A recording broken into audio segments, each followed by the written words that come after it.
Hi, this is Robin, and this workshop is about how to move from dull to dynamic color using Photoshop's LAB color mode. Now, we all know that cameras don't see like we as photographers do, and somehow our shots never quite live up to how we remember seeing them in person. The colors, at least I've found with my camera, are often less vibrant or somewhat altered than what I saw standing out in a scene or taking a shot of a person. The sharpness or the wow factor of scenes that we capture can seem less so based on how the camera has captured them. So this video workshop, I'm going to introduce the LAB color mode. Some of you may be familiar with it, but it is a less well-known or used color space than either RGB or CMYK color modes. But you should know about it, I think, because the LAB color is something that you can use to make very impactful color changes that still look natural to images that were dulled in the camera. So in this video, I'm going to cover a variety of things. I'll do a very high-level introduction to LAB color mode and mention how it is differentiated from RGB and CMYK. I'll talk about what types of images are best suited to working with LAB to boost color, and then I'll do two step-by-step demos of how to work with LAB color mode to improve colors in Photoshop.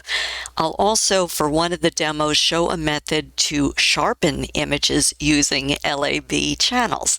So that's kind of the overview of what I'm going to cover. In the description below the video, I will post the start times to each chapter topic, as well as, if I can find them, the links to the stock images that I'm going to work with from Unsplash. What I would suggest, and please, you do what you want, is that for the first go round, at least listen to the intro just to get some context of what I'll be talking about, because I will not cover those topics again in the demos. Then if you want to come back and see the steps at a different time or revisit the different demos, then certainly feel free to skip the intro, and that's why I include the links. If you are new to my channel or haven't subscribed yet and you'd like to get notified of future educational workshops of mine, please click the free subscribe button plus the black bell icon below the video to get a single notification from YouTube when I release free content each month. If you've subscribed already, there's no need to click again. You're all set. So with that lead in, let's get started on the introduction to what is the LAB color mode. So it is an alternative to RGB and CMYK. As you probably know, the RGB color mode is the standard that produces all the colors on computer monitors and TV using a combination of 3 color channels: red, green, and blue, hence RGB, red, green, and blue. CMYK is a color space that's used by commercial printers for offset printing, and it combines 4 colors, again mapping to the letters in the name. So it's cyan, magenta, yellow, and black. And the K in CMYK is what's referring to black. As I said, that's used for commercial printing. Now, LAB color mode stands for, the L stands for lightness or luminosity, and then the A is an A channel and the B is a B channel. So the A channel colors are magenta and green, and the B color channels are yellow and blue. There is no red because the A and B channels cover all of the spectrum of colors, so that's just something as a background. So if we look at this chart I put together here on the screen in Photoshop, what we're seeing is that LAB is different from RGB and CMYK because it separates. So that's why I have this divider line here. It separates the handling of luminosity from, or lightness and brightness, from the processing of colors. So they are handled independently. You can brighten or darken, and it will not affect the colors. So you can handle those things separately in LAB, which I think is a really great advantage. LAB colors do tend to look the same on different devices, so I guess I would categorize it as device independent. And also, LAB has the widest color gamut. In other words, the widest range of colors of all those different color spaces. So it's wider than RGB, it's wider than CMYK, and it is made up of both real colors as well as what's sometimes referred to as imaginary colors. So not all the colors that you can produce in Photoshop with LAB can be printed. Also, LAB, when you're in LAB color mode, it won't work with every filter, every adjustment layer or feature in Photoshop. Some of them will be grayed out and you won't be able to work with them, so just be aware of that. But the benefits of using LAB is that it can enhance dull or drab colors very quickly, which is the focus of the demos I'm going to show in this video. It can make images appear and look more like how the human eye perceives color versus how cameras perceive color. And the other thing is it's basically being able to do that because of that wider gamut it offers relative to RGB and CYMK, or CMYK, sorry. So you can also use LAB to sharpen images, working with the L or that lightness channel to reduce haloing and minimize noise. So I will show that in the second demo. Another thing that LAB can be used for, but I'm not going to cover in this workshop, is that you can use it to change colors or to correct color casts very precisely without having to make selections first. So that maybe can be a topic for another video. I'm not going to do that here. There have been whole books written about LAB color mode and color space, but I'm not going to get into all the details and the numbers and all the details that goes into it. I'm just going to keep this introduction very brief so we can dive right into the two demos. So I will pause the video and then we will move on to demo number 1. Okay, so I'm back and this will be demo number 1. I'm going to be working with this stock photo, a portrait, and I'm going to be showing how to sort of lighten or brighten and do some boosted color adjustments to this particular image. So we have this very pale model with turquoise eyeshadow. It is a stock image from Unsplash, and if you want to look for other images by this photographer, the C+ is the source that I got from Unsplash. Now, I said I would point out images that are good to work with in the way of boosting colors. So I would say if you want to use LAB, the best thing for color boosts, or to take it from dull to dynamic to mirror the title, start with an image that is kind of bland colors or washed out colors or kind of dull looking. If you start with something with a lot of color in it already, you're not going to see a very dramatic change. You can make subtle changes, but I think if you can use RGB for images that have more starting colors in them. If it's more drab or dull like this, then I think you're going to see more of a benefit from using LAB color mode.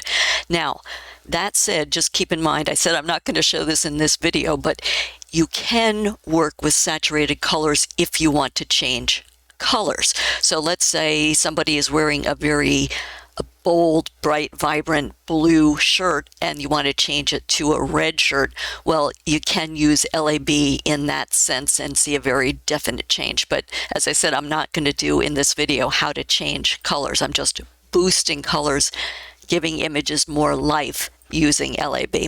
Okay, so let's get into this where we're going to do some lightening and boosting of colors to this dull looking image.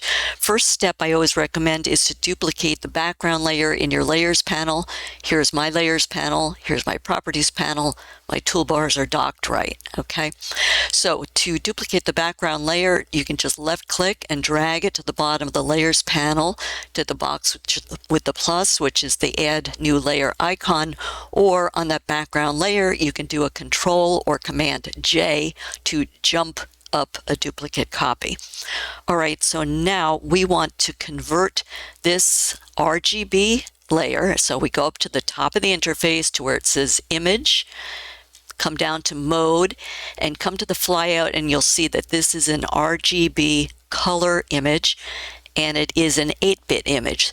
So I want to convert to LAB color. So just come down to More, highlight LAB color, left click, and when we get this pop-up box, you do not want to flatten. So click on Don't Flatten.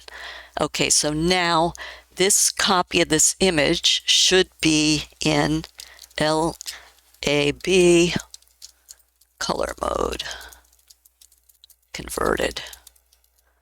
We can just verify by going back up to the image menu, mode, yeah, see, so lab color. The other thing I want to point out just while I'm here is I leave my images when I'm working in LAB color, I leave them on their starting bits per channel or bit density. I have found from my experiments that it doesn't do me much. In LAB you don't see much benefit from changing into 16-bit. So if I have a starting 16-bit, I leave it there. This is 8-bit, I'm leaving it there. And again, remember, I am working with stock images, so they're not the super highest resolution. Okay, so now the next step after we do the conversion is to add a curves adjustment layer. So bottom of the layers panel, adjustment layer icon, which is the circle with the line, left click, come down to curves. Also notice what I said in the introduction. You can see that some of the adjustment layers are now grayed out and unusable once you're in LAB mode, but we're going to work with curves, which is usable. So clicking on curves puts the curves active layer on the layers panel, and you get the associated curve in the properties panel. So let's just look at this curve in the properties panel for just a moment here. And you'll see, if you're not familiar with working with curves, that on the x-axis it runs from dark or black to white, and on the y-axis from dark to light or black to white. And then we have the curve up the center there. One thing to keep in mind here is don't use the auto button. So auto can work fine sometimes and help you a lot when you're in an RGB mode, but I suggest not using it when you're in LAB mode. It'll do really funky things to colors. So let me just label this layer that we're working on the lightness curve. Okay, as I mentioned in the introduction, in LAB, you can work with lightness or luminosity separately than from colors. So we're working just with the luminosity or the lightness here on this layer. Another thing to notice in the properties panel, I don't know how you have your curve set, but I like to use it with more lines in the grid because that helps me when I'm working with LAB to figure out where to pull the different handles. So if you want to change yours to look with mine, like mine, in the properties panel, go to the little hamburger menu, those lines there, left click, and come down to where it says curves display options and click on that, and you'll see you can change a variety of things, but here is where you can change the layout. And so I have mine clicked there for the denser grid. I'll just close that out because I don't need to change mine. Okay, and now keep in mind when we're working with lightness, see, we're looking with lightness, we've LAB, so lightness A and B. We're working with lightness now for the curves. And so colors should not be affected. What I like to do is start with an S curve to add some lightness and pop to my images in LAB when I'm first starting out.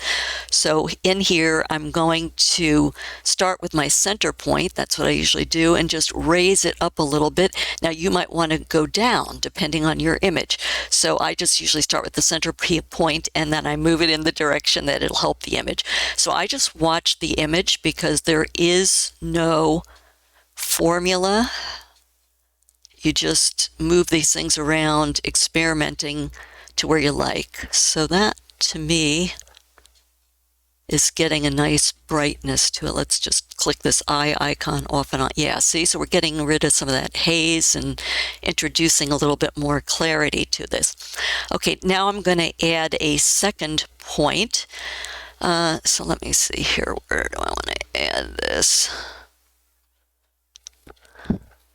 Somewhere in here. Maybe I'll start here and I can always move it around. All right, so I'll click and add my second point there. And then again, just to get more of that S curve, I'll start. And you can see, so look, if I come up, it's really dramatic. If I come down, it's blowing it out. So I'll leave mine there. And again, these are just starting points. You can always move them later. And then for my third point, I'm going to come down more in this area of the grid. So let's see, maybe somewhere here in the darker area. Yeah, so that's brightening that up too much, so I'll come down a little bit. I don't want to go too contrasty and dark. So again, and I definitely spend more time than I do in these demos when I'm experimenting for my own final images or real images. But just to give you the sense that you try to get a nice sort of gentle curve like that. Watch your image. There is no formula for exactly where to move these things like I'm moving mine. So watch your image and then just do what seems right for your image. Okay, so we've adjusted the lightness or the luminosity. So let me turn the eye icon off in the layers panel and watch the image. See, so it's given it more pop already. And now another thing to notice here is look at the color of the turquoise, look at the blush in her cheek, look at her lips. It should not be adjusting those colors. No, it is not. It is just adding some brightness. So that's one of the benefits, as I said, of working with LAB is you can work with the lightness and the luminosity separately from the colors. Okay, so now let's move on. We're going to add a second curves adjustment layer now to work with the colors. So bottom of the layers panel, add new adjustment layer, curves again. And this is going to be my, let me label it, A and B curves for colors here.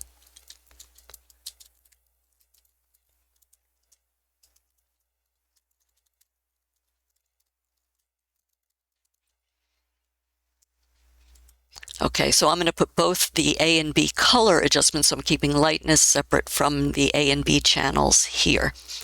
Okay, so now in the associated properties panel for that layer, we have to come back down here, and this time we're not going to work with lightness. Click on the little down arrow and click on A. So we're working with the A channel. And as I said in the introduction, the A channel works with magenta and green color curves. Okay, so now what we want to do is bring these both ends of the curve, so the dark end and the light end, in equal distances as a first step, and then you can adjust to taste. So I am going to click on this black point, and that's why I like the denser grid too, because it's just something else to line up with that's a little better. Okay, so you can see, as I said, it's green and magenta in this A channel. So when we've made her very green, clearly. And then we're going to come up to the opposite end of the curve and come in the same distance. So I came in 2 lines here. I'm coming over 2 lines here. Okay, and you can see I'm staying. So now we've counterbalanced with a lot of magenta here. So then you can start tweaking, okay? And if you'd say, okay, she looks like she got burned in a fire or something here, she's a little bit too magenta, then you can start backing it off, and you just keep tweaking till it's, all right, so there she went a little green. Maybe I want to pull the green channel down here, the green adjustment back a little bit so she's not too green.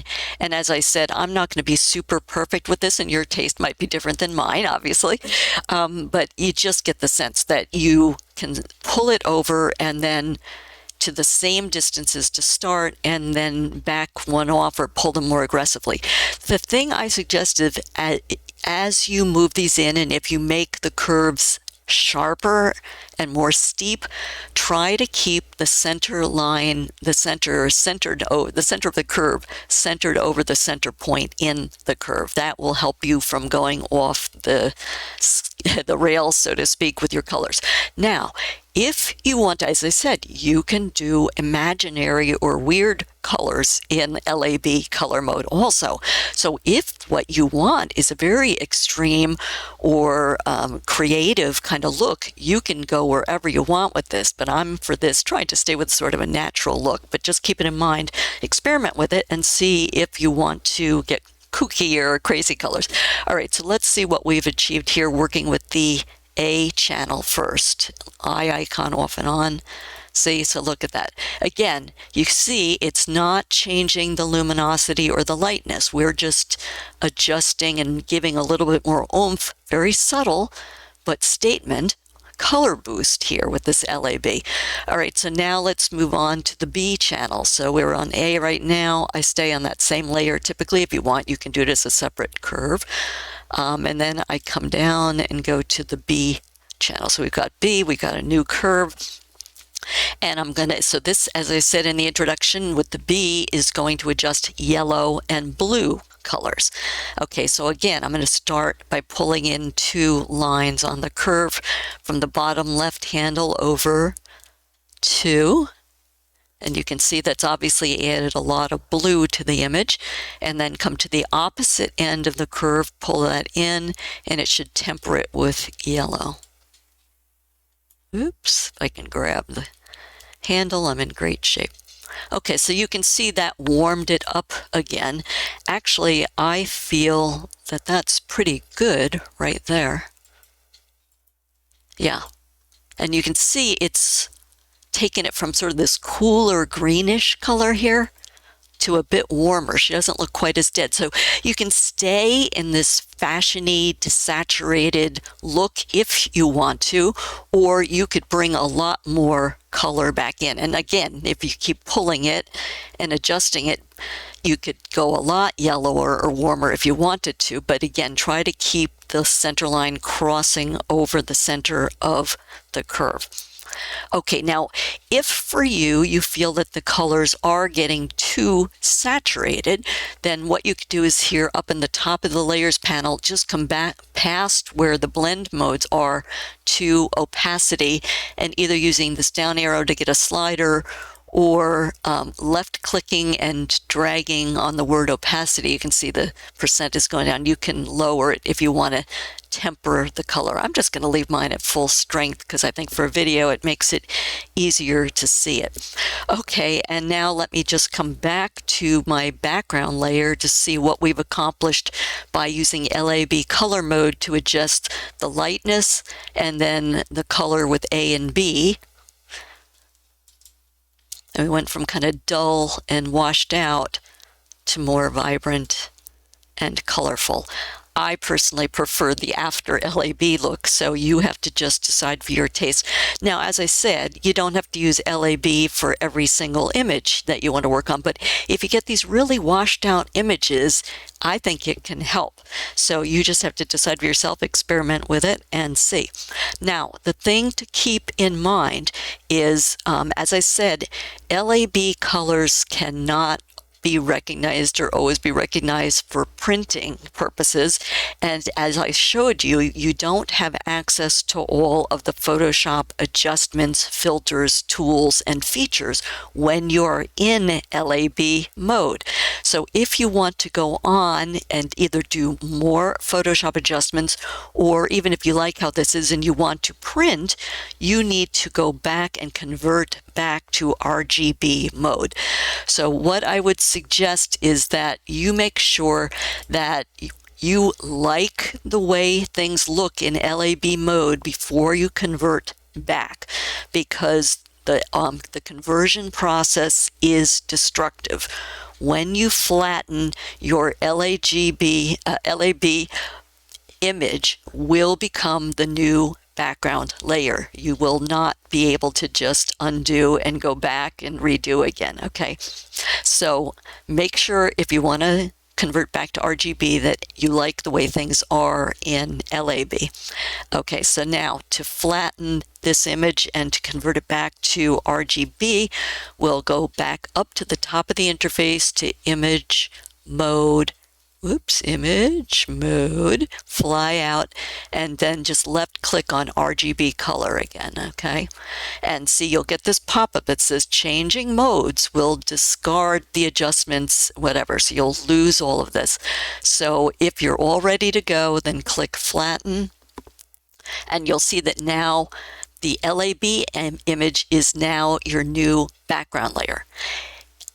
I highly suggest that if you want to make a save of this as a new file, change the file name so you don't overwrite, whether you label it, put a dash in the word LAB or a number or revised or whatever you want to do. I just suggest that you change your file name so you don't lose your original image. Okay, so now you have your new background layer, and if you want to go on and make adjustments in Photoshop or something, you can duplicate and go on from there.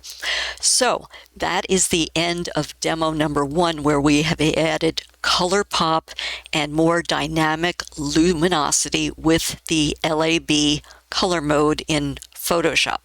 So as I said, one of the things I really like, besides the fact that you can recover and boost colors and see them more as the human eye would have seen a person or a thing, versus how cameras see them, it's the speed of LAB retouching. So of course I was talking all through that, but even then you saw how quickly it's just simple clicks to get through that very quickly versus other types of adjustments. So I would say that if you're a professional or on the clock, it does offer big advantages for turnaround and therefore for profitability for you if you use LAB color mode for some quick retouching. So let me close out this image and I will pause the video to set up for demo number 2. Okay, so now this will be demo number 2 on working with LAB color mode, both for improving the lightness or the luminosity of this image, as well as boosting the color and using LAB for sharpening. So showing you the method to do that. And this image, you may not see as much of a benefit from the sharpening because again, it's a relatively low res stock image. So it is from Unsplash, and Karen Kim is the photographer who took this. And as you can see, so we worked with a portrait in the first image of LAB. In this demo, I'm going to work with a landscape. And again, you can see it's kind of very dull and washed out. There's not a lot of personality to it. So that's why I selected this image to work with LAB to boost color. Okay, so again, first step recommended, duplicate your background layer in your layers panel. This time I think I'll just do a Control or Command J to jump that up. And then this is going to be the copy that becomes the converted to LAB mode. Okay.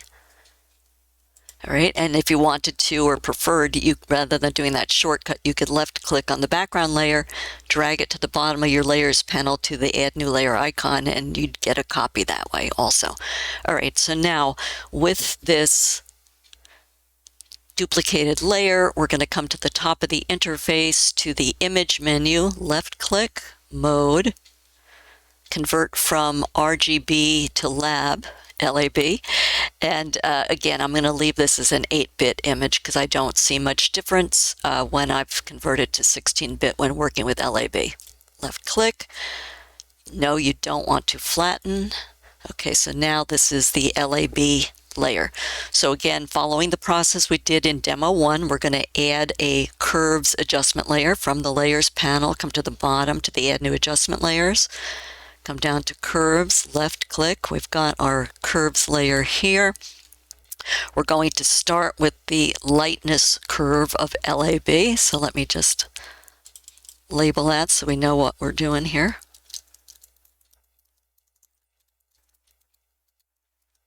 If you get lots of layers, I just find it helps to have them layered. We won't have that many in this demo, but it helps anyway. Okay, so now again, we're going to work with the lightness curve, which will not affect colors, only luminosity. So as I said in demo 1, I like to start with 3 points on the curve just to add some pop to the image. So let me start with the center point again, and I'm gonna, again, I watch the image. It's not a formula for where to move your points on your curve. You just have to do it per your taste on your image.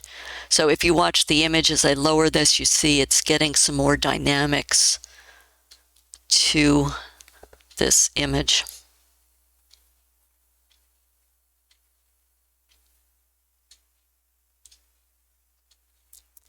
And again, I'd spend more time on an actual image versus for a demo because I don't want you to watch me fiddling around too long. Okay, so let me just leave that point there. Then I'm going to add a second point up here in the right area here somewhere.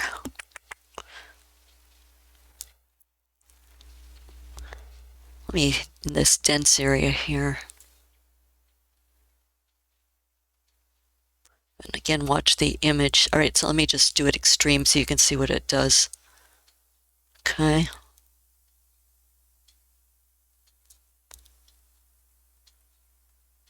So I want to add some brightness, but I want to be sure I'm not losing the details in the sand in this particular image. All right, let me leave that one there. Okay, and then I'm going to add something down in the darkness area. So again, that was the neutral or the midpoint area, then the highlight area, and now the darkness or the shadow area.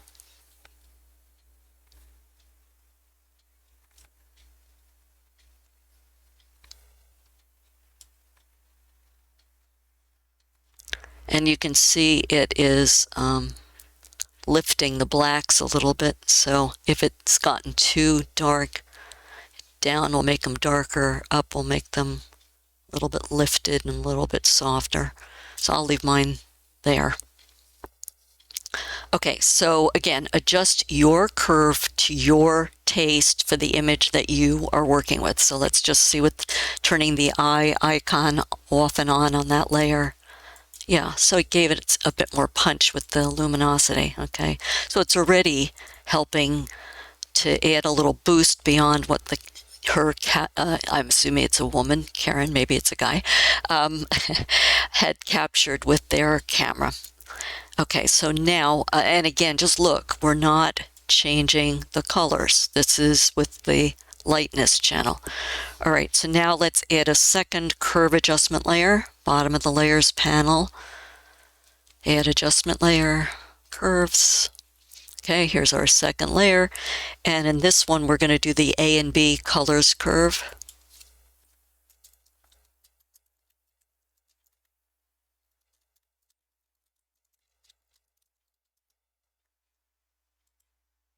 Okay.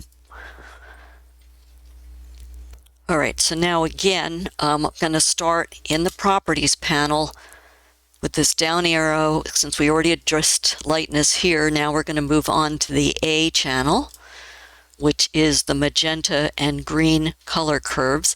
So again, we're going to bring in the handles equal distances from the bottom and the top of the curve. And I just usually start at about 2 lines in the curve and then adjust from there.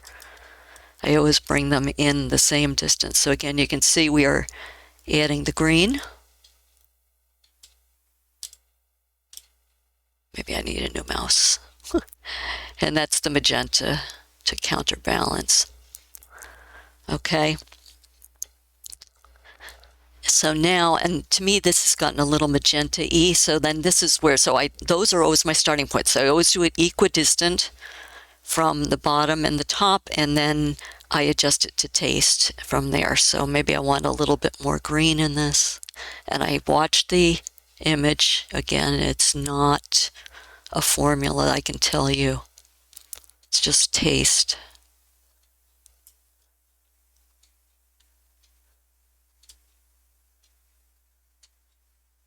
I want to get a little bit more magenta on this, I think. So I'm looking at spots like this. I'm looking at the yellows and what's happening with them. The redder looks. So this is getting a little bit more. Yeah, see, so you can see, again, this is what I said in the introduction. It's not going to be a super over-the-top saturated look. It's a subtle boost, but I like it. And you can see there's a little bit more yellows going on here too. So whether you like that or not, again, you can tweak those colors. Okay, so now I'm going to move on to, since this is the A and B colors, I work with both colors on the same layer. So let's move over from the A and down to the B. It won't change the A settings.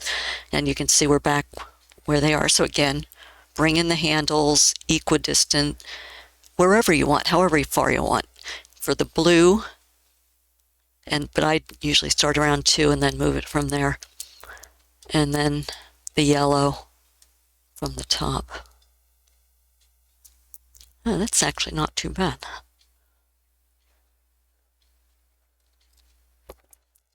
I'm actually feeling pretty good about that. So now let me just show you the eye icon off and on that color layer. See, look at that. So we've boosted the blues in the sky, and if you are so inclined and not a purist, if you wanted to do a sky replacement in Photoshop, you certainly could do that. But we've also gotten more of differentiation of colors and boost. We've got our details from that luminosity channel. And again, if you find for your taste these colors are too intense on this A and B color curve adjustment, you can come just above here to opacity and left click and drag it down. So I'll just left click there on the word opacity and just pull after my mouse button is depressed as I'm doing this. If you feel that gives it a more subtle kind of a look, or you can click on that down arrow and use a slider. So I'll just leave mine there just so you can see that you can do it. Okay, but I think, from the original to here, I'm actually seeing a lot of blue. So I'm not going to do it on mine, but if you wanted to keep tweaking on yours, when you do that before and after, you say, oh, this might be getting a little cooler than I want it to, then you could back off the blue or something like that and just slightly adjust that. Okay, let me just go back there a little bit. Okay, so let's say it's good, and know that we would spend more time than I'm doing this demo, but you can see how quickly you make these color changes because I'm talking through all this and you'd be doing it instantly. Okay, so now what I want to do in this demo, which is different than the last one, is show a method for how to use LAB mode to sharpen images too. So to do that, what I like to do is add a stamp layer above these layers. So you can do it without adding an empty layer first. I prefer to add the empty layer so that I can see it filling, okay? So bottom of the layers panel, add new layer icon right there, left click, and you get this empty layer. And then you do what's called the claw maneuver. So press and hold all at the same time, Shift, Control or Command, Alt or Option, and E as in elephant. And we have a stamp layer created by doing that. And that stamp layer is essentially a merge or a composite of everything that's come before it, but without collapsing the layers. Okay, so now if we want to try to sharpen this image, and again, keep in mind this, you will probably have better image quality and sharpness in yours and higher resolution, but this is a stock image, so I'm just going to show you the method. You may not see a ton of sharpening in this particular image. So what we want to do is over here, You'll see up into the upper right of where my highlighter is, adjacent to my layers panel, I have a channels panel. So I'd left click on that tab to reveal the channels. So there's the full LAB, and then there's the broken out lightness, A and channel and B channels. So all of the channels that comprise LAB. If you do not see a channels tab or a channels panel, come to the over in the left-hand part of your interface here at the top, click on the window menu, come down to where it says channels, and you can just left click until you get that channels panel to be revealed. So once you are over here and have this revealed, click on to highlight the lightness channel. Okay, so you'll see all the eyes go off, and all you're left with is a black and white image. So we're going to be working with the contrasts between dark and light to make the sharpening. Okay, so again, only have the lightness channel highlighted there. So we're going to use the unsharp mask with this lightness channel. So at the top of your interface, go to the filter menu, click on that, come down to where it says sharpen, and come down to where it says unsharp mask. And you can see I have personally highlighted the things that I use frequently in green and the things that I use periodically in my lavender color, just so I can find them more easily when I'm looking down menus. Okay, so again, it's filter, sharpen, unsharp mask, left click, and we get the unsharp mask dialog box here, and you can see that there are various setting options here. I always keep a preview clicked on so I can see what's happening. I actually work in reverse order from the bottom up with these settings to see what's going on. I also zoom in so that I can see what's happening with the sharpening. So I will work from threshold, then radius, and finally with amount. But let me first zoom in here so I can see some edges better and see what I'm working with. So there's some edges of this, there's the crevices, there's some of these plants. Maybe I can come in a little bit more. And again, you can see how soft this is, so you will probably see more dramatic or more, it's still going to be subtle, but you will see more impacts if you're working with a better resolution image than this one. Okay, so as I said, I'm going to start with threshold and then work my way up. So threshold is how far different pixels must be from their surrounding area before being considered edge pixels to be sharpened. So let me just zero all of these out here so we can see what's what. So when threshold is on 0 levels, everything in the image is being sharpened. So I don't want everything in the image being sharpened. So typically what I will do is stay somewhere between a level 2 and a level 20. But you can go as high or low as you want, and again, experiment and see what you see. So let me just pull this up into a more normal range for me and see if I'm seeing, so I turn the preview off and on. I'm seeing a little bit, but it's still a little subtle.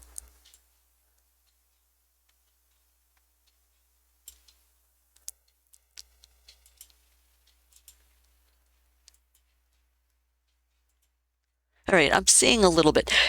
Definitely, I don't want to go too high with the threshold because then you can be adding noise. So I'd say just do it in increments and try it. I am seeing a little bit more sharpness here than I had in the initial look of this image. Okay, next setting up is radius, and that is the number of pixels to sharpen around the edges. So this is an edge. Along here is an edge, its edges along all of those parts of that little feathered plant that's there. So the higher the number, the wider the number of pixels that will be sharpened. The lower the number, the fewer number of pixels surrounding the edge. So again, you want to be very careful not to go so high that you start introducing halos. So either those glowing white or sometimes it's dark edges to things. Okay, so typically I would stay in the 1 to 2 pixel range, but I have gone higher with LAB because it's pretty forgiving. So let me start around there. Let me just go way up just so you can see. Okay. So I am going to go, I'm going to stay right around there. Okay. And then finally, the last setting that I use, as I said, I go in reverse order, is amount. And amount is how much to increase the contrast of the pixels, and it's in a percent. So, and then that I have no standards. I just strictly look at the image and see where I'm going with it. So let me go way up with this and see, look what it's doing here to this. It breaks it.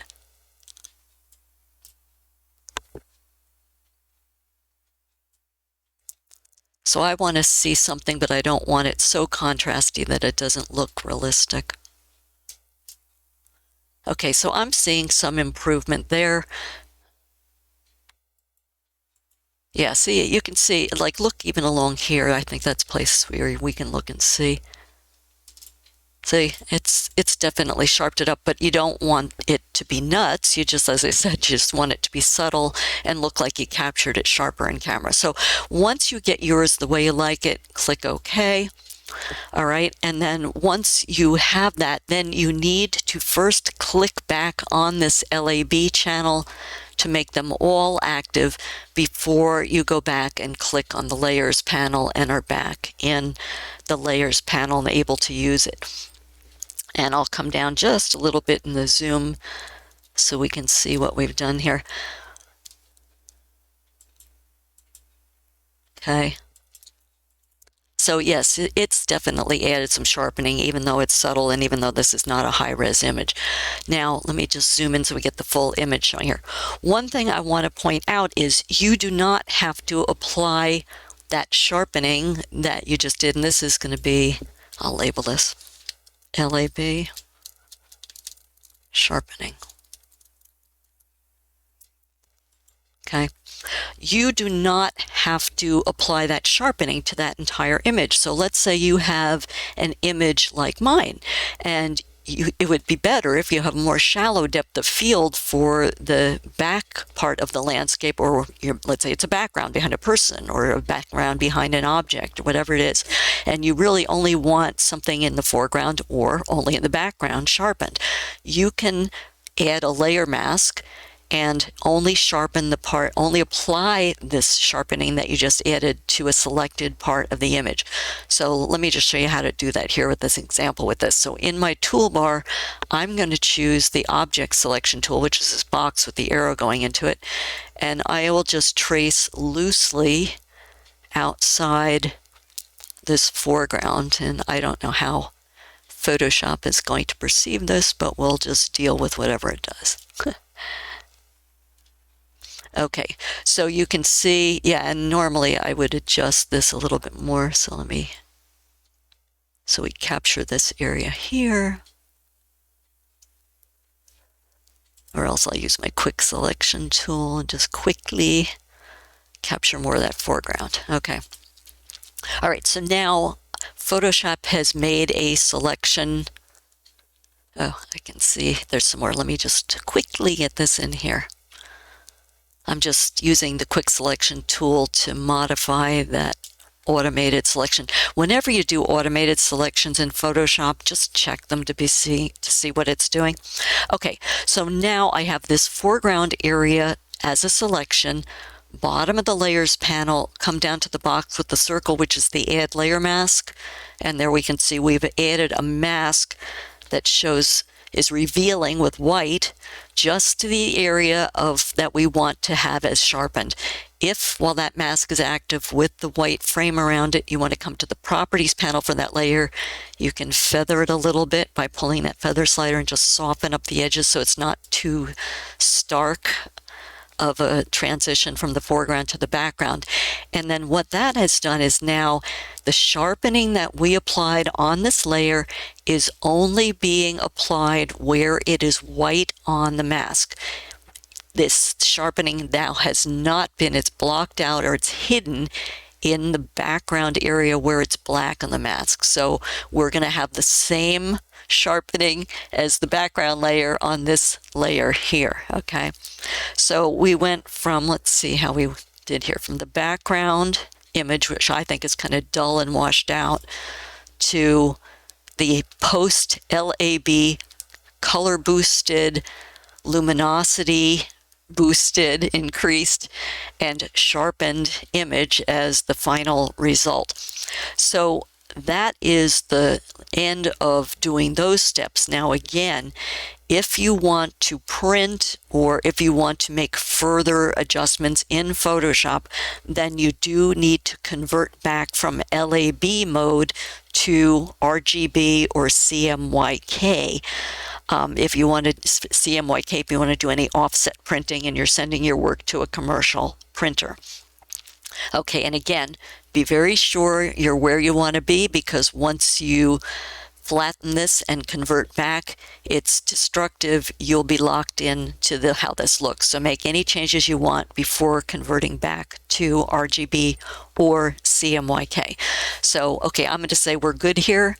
Go back to image at the top of the interface, mode, and click back on RGB color. You'll get this prompt and say flatten. And you'll see that it has flattened all your layers and adjustments. That's why I say it's destructive. And now this is your new background layer. And again, if you want to make any adjustments, just duplicate that layer and go from there.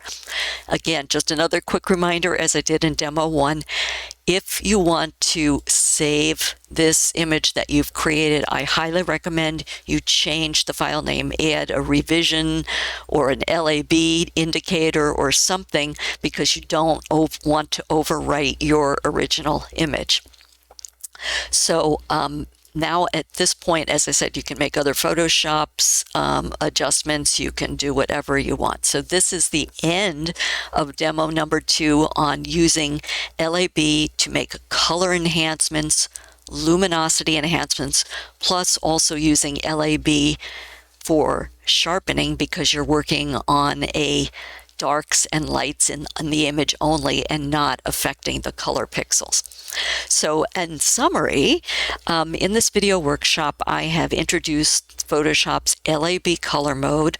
We walked through 2 step-by-step demos showing how to use LAB color to very quickly take colors from what I'd say dull to dynamic. Plus, they look more like how human vision would have perceived the scenes or the images that you've shot versus what RGB does. In demo number 2, I also showed you a method to use LAB for sharpening an image without impacting the colors in the image. So I would say just have fun experimenting with bringing colors back into dull images using LAB color.